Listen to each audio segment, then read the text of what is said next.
새벽 3시에 뉴욕 맨해튼 금융가에 아직 불이 꺼지지 않은 건물이 한 채 있습니다.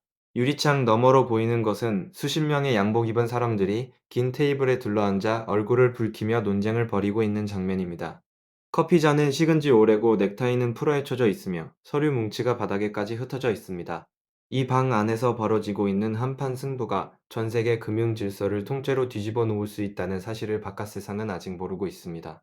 지금 이 순간 대한민국의 수많은 투자자들이 잠을 설치며 핸드폰 화면을 들여다보고 있을 겁니다. 왜냐하면 리플의 대표 뼈레드 걸링하우스가 전 세계 은행들을 향해 전례 없는 폭탄 발언을 쏟아냈기 때문입니다. 거래의 문은 활짝 열려 있다. 은행들은 선의를 가지고 이 문을 통과해야 한다. 이 한마디가 던진 파장이 얼마나 큰 것인지 오늘 영상을 끝까지 보시면 소름이 돋으실 겁니다. 자, 그러면 지금부터 이 이야기의 시작점으로 거슬러 올라가 보겠습니다. 2020년 12월 미국 증권거래위원회가 리플을 상대로 13억 달러 규모의 소송을 제기했습니다. 혐의는 단순했습니다. 리플이 발행한 XRP는 등록되지 않은 증권이며 이를 기관 투자자에게 판매한 행위가 불법이라는 것이었습니다. 그 순간 XRP의 가격은 바닥으로 곤두박질 쳤고 전 세계 거래소들이 앞다투어 XRP를 상장 폐지시켰습니다. 한국의 투자자들도 예외가 아니었습니다. 새벽마다 핸드폰을 확인하며 피가 마르는 5년을 보낸 사람들이 수십만 명에 달합니다. 그런데 2025년 8월 드디어 기적 같은 소식이 전해졌습니다. 미국 증권거래위원회와 리플이 각자의 항소를 자진 철회하고 소송을 공식 종결한 것입니다. 5년 동안 암호화폐 시장을 짓누르던 거대한 먹구름이 걷히는 순간이었습니다. 그날 XRP는 단 하루 만에 13% 넘게 폭등했고 전 세계 코인 커뮤니티가 축제 분위기에 휩싸였습니다. 하지만 진짜 이야기는 그때부터 시작입니다. 소송이 끝났다고 해서 모든 것이 해결된 것은 아니었기 때문입니다. XRP가 진정한 가치를 발휘하려면 한 가지 결정적인 조건이 충족되어야 했습니다. 바로 미국이라는 세계 최대 금융시장의 은행들이 공식적으로 XRP를 사용할 수 있는 법적 근거가 만들어져야 한다는 것입니다. 그리고 지금 그 법적 근거를 만들 수 있는 단 하나의 열쇠가 미국 상원에 계류 중입니다. 그 이름은 클래리티 법안입니다. 이 법안이 통과되면 어떤 디지털 자산이 증권법의 적용을 받고 어떤 것이 상품으로 분류되는지가 명확하게 구분됩니다. 쉽게 말해서 XRP가 미국 내에서 디지털 상품으로 공식 인정받는 길이 열리는 것입니다. 그런데 문제가 있습니다. 이 법안을 놓고 미국의 전통은행들과 암호화폐 업계가 격렬하게 충돌하고 있습니다.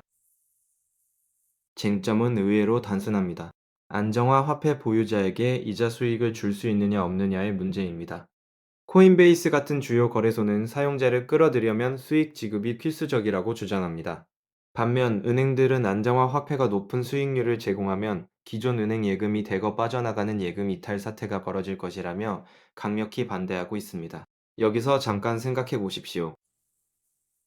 은행 입장에서는 사실 무서운 겁니다. 지금까지 수백 년 동안 사람들의 돈을 맡아두고 그 돈으로 대출을 해서 이자를 먹는 구조로 먹고 살아왔는데 갑자기 블록체인이라는 녀석이 나타나서 그 돈을 빼앗아 갈 수 있다는 뜻이니까요. 그래서 은행들은 허무주의적이라는 평가가 나올 만큼 회의적인 태도로 협상에 임하고 있습니다.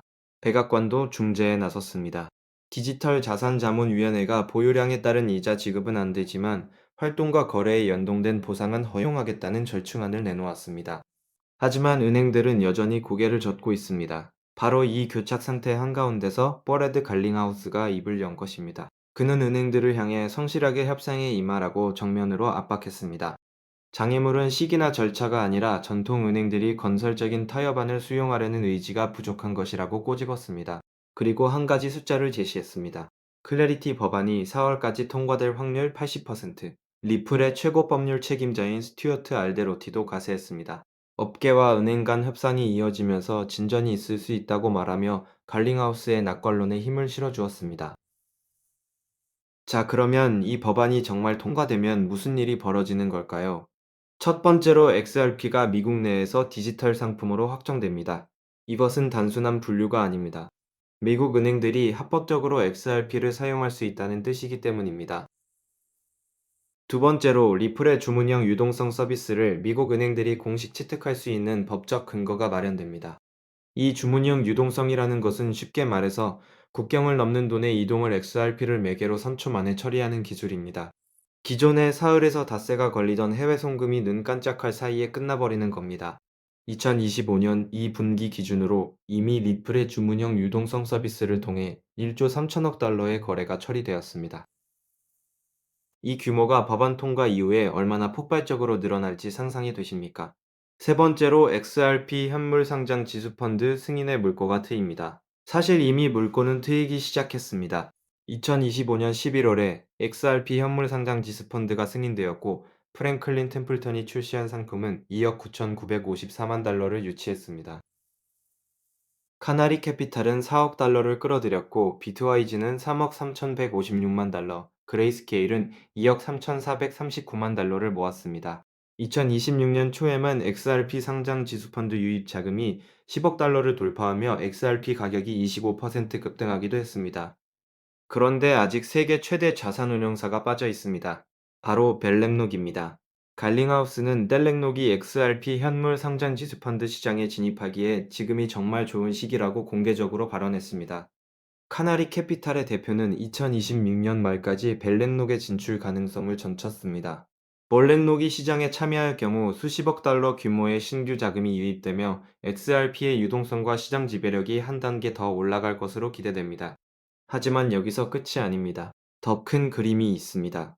바로 실물자산 토크화라는 거대한 바다입니다.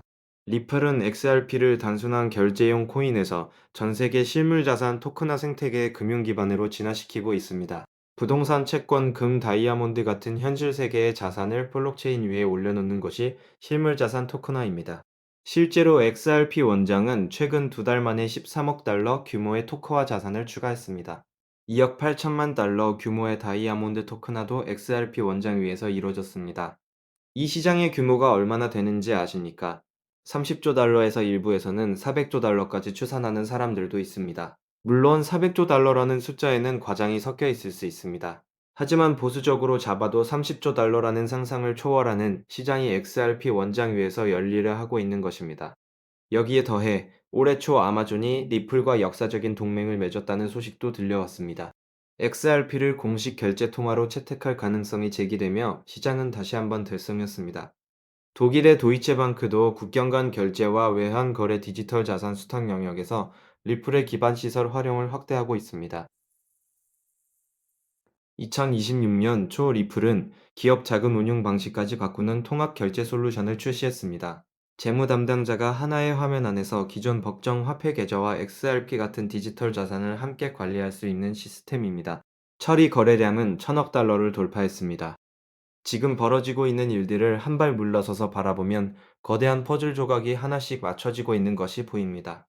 5년간의 소송 종결이라는 첫 번째 조각이 놓였고, 현물 상장 지수펀드 승인이라는 두 번째 조각이 맞춰졌고, 전 세계 은행들의 채택 확대라는 세 번째 조각이 자리를 잡고 있습니다. 그리고 지금 네 번째 조각인 클래리티 법안의 통과가 눈앞에 와 있습니다. 이 마지막 조각이 놓이는 순간 XRP는 투기자산이라는 꼬리표를 완전히 떼어내고 제도권 금융의 한가운데에 서게 됩니다. 물론 모든 것이 장밋빛인 것은 아닙니다. 법안 통과가 중간 선거 일정에 밀려 무기한 연기될 수도 있고 은행들의 반발이 예상보다 거셀 수도 있습니다. XRP 가격이 최고점에서 40% 가까이 하락한 적도 있었습니다.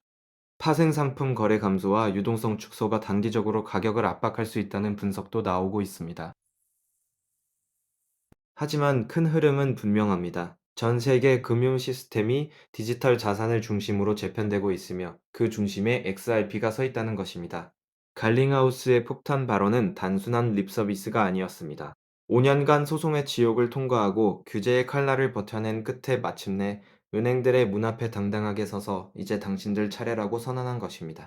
새벽 3시 뉴욕의 그 회의실에서 벌어지고 있는 협상의 결과가 여러분의 자산 가치를 바꿔놓을 수 있습니다. 4월이라는 시한이 다가오고 있고 세계 최대 자산 운용사의 움직임이 포착되고 있고 30조 달러짜리 시장이 열리려 하고 있습니다. 이 모든 것이 하나의 방향을 가리키고 있습니다. 다만 그 방향이 반드시 수익을 보장하는 것은 아닙니다. 시장은 언제나 예상을 뒤집을 수 있고 법안은 좌초될 수도 있으며 기대와 현실 사이에는 항상 간극이 존재합니다. 그래서 오늘 제가 드리고 싶은 말은 이것입니다. 흐름을 읽 때 흐름에 휩쓸리지 마십시오. 큰 그림을 보되 자신의 상황에 맞는 판단을 내리십시오. 투자의 책임은 본인에게 있습니다.